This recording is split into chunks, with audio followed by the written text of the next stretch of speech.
फिर बता रहे हैं कबीर जी,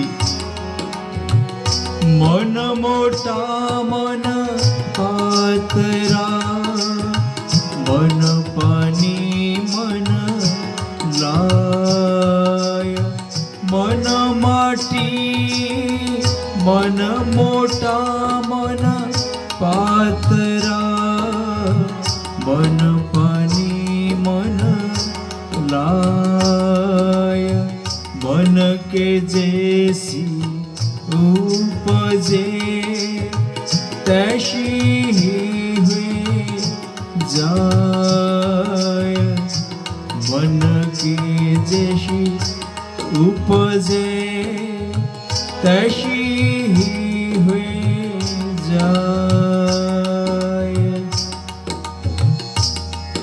मन ही कहीं अहंकारी बनता है, कहीं निर्माणी बनता है, कहीं शीतल बन जाता है और कहीं आग के समान क्रोधी भी बन जाता है।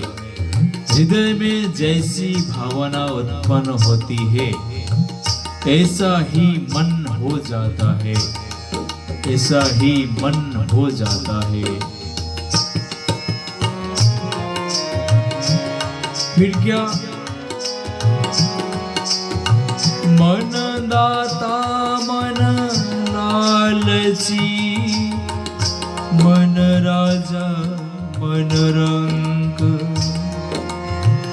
मन दाता मन लालची, मन राजा मन रंक, जो यह मन गुरु सो मिले तो गुरु मिले निसंक,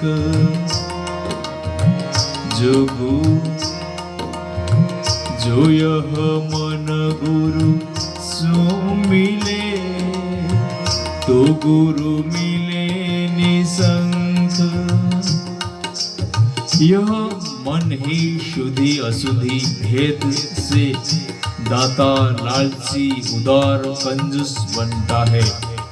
यदि यह मन निष्कपट होकर गुरु से मिले तो उसे निसंदेह गुरुपद मिल जाए, निसंदेह गुरुपद मिल जाए।